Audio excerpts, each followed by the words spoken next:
मराठा क्रांती मोर्चाच्या वतीनं निर्णयाचं स्वागत करण्यात आलं। अंजनगाव खेळोबा येथील निर्णयाचं स्वागत केलंय। दोन्ही समाज बांधवांनी एकत्र येऊन घेतलेला निर्णय कौतुकास्पद आहे। मराठा क्रांती मोर्चाचे राज्य समन्वय महेश डोंगरे पाटील यांनी हे वक्तव्य केलंय।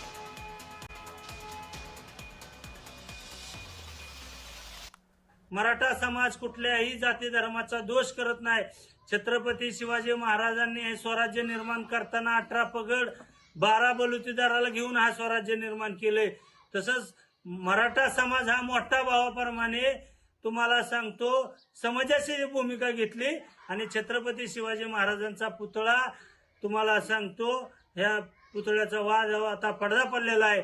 सर्व महाराष्ट्रातील मराठा समाजातील युवकांना व शिवभक्तांना विनंती करतो, छत्रपती शिवाजी महाराजांचा जे पुतळ्याचा वाद होता या दलाल मंडळींनी जे वाढवला होता तो आता गाव लेवलला बसून समोपचाराने मिटलेला आहे।